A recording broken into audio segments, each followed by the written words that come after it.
कृष्ण जन्माष्टमी के 15 दिन बाद राधा अष्टमी का पर्व मनाया जाता है। भाद्रपद माह में शुक्ल पक्ष की अष्टमी तिथि राधा अष्टमी या राधा जयंती के नाम से प्रसिद्ध है। कृष्ण जन्माष्टमी की तरह राधा अष्टमी का भी त्यौहार बड़े धूमधाम से मनाया जाता है। शास्त्रों के अनुसार राधा अष्टमी का व्रत किए बिना कृष्ण जन्माष्टमी का व्रत अधूरा माना जाता है। इसलिए जो जातक कृष्ण जन्माष्टमी का व्रत रखते हैं उन्हें राधा अष्टमी का व्रत अवश्य रखना चाहिए। देवी राधा देवी माँ लक्ष्मी का ही अंश है, जो भगवान श्री कृष्ण की लीला में सहयोग करने के लिए प्रकट हुई थी। जिस प्रकार भगवान श्री कृष्ण साक्षात श्री विष्णु के अवतार हैं, उसी प्रकार देवी राधा साक्षात माता लक्ष्मी की अवतार है। इसलिए जो भी जातक राधा अष्टमी के दिन इस व्रत को धारण कर भक्ति भाव से पूजा करता है, उसके जीवन में देवी लक्ष्मी की कृपा से धन धान्य की कभी कमी नहीं होती। आइए अब सुनते हैं श्री राधा अष्टमी की पौराणिक कथा। श्री कृष्ण और राधा एक साथ गोकुल में निवास करते थे।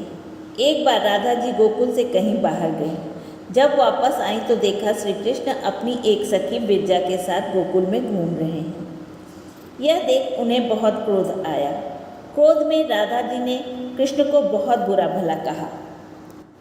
राधा जी का यह व्यवहार भगवान श्री कृष्ण के परम मित्र सुदामा को पसंद नहीं आया।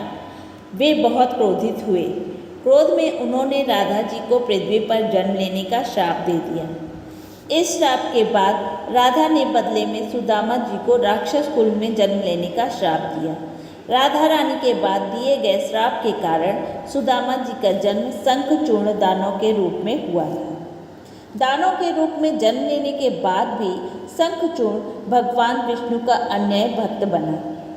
वहीं दूसरी ओर राधा रानी ने भी वृषभानु नामक राजा के घर पुत्री रूप में जन्म लिया, किंतु राधा रानी राजा वृषभानु की पत्नी देवी कीर्ति के गर्भ से नहीं जन्मी थी। दरअसल जिस समय राधा रानी और सुदामा ने एक दूसरे को श्राप दिया, तब भगवान श्री कृष्ण ने राधा रानी से कहा कि आपको पृथ्वी पर देवी कीर्ति और वृषभानु जी की पुत्री के रूप में रहना है। इसके आगे भगवान श्री कृष्ण ने राधा रानी से कहा, जब आप विवाह के योग्य हो जाएंगी तो आपका विवाह मनुष्य के अवतार में रायाण नामक एक वैश्य से होगा। हालांकि वह भी मेरे अंशावतारों में से एक होगा। आप धरती पर भी मेरी प्रियतमा बनकर ही रहेंगी, परंतु हम दोनों को वहाँ बिछड़ने का दुख सहना होगा। अतः हे राधा रानी, अब आप धरती पर जन्म लेने की तैयारी करें। सांसारिक दृष्टि में देवी कीर्ति गर्भवती हुई और उन्हें प्रसव पीड़ा भी हुई, लेकिन देवी कीर्ति के गर्भ से योग माया की प्रेरणा से वायु का प्रवेश हुआ और उन्होंने वायु को ही जन्म दिया। जब वह प्रसव पीड़ा से गुजर रही थी, उसी समय वहाँ देवी राधा रानी एक प्यारी सी कन्या के रूप में प्रकट हो गई। जिस दिन राधा रानी प्रकट हुई वह भाद्रपद शुक्ल पक्ष अष्टमी का दिन था। इसलिए भाद्रपद शुक्ल पक्ष अष्टमी को राधा रानी अष्टमी के रूप से जाना जाता है।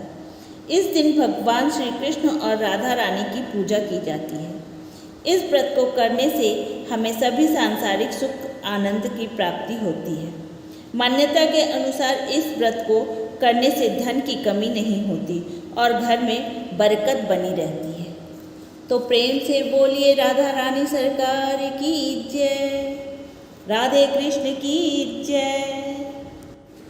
यदि आपको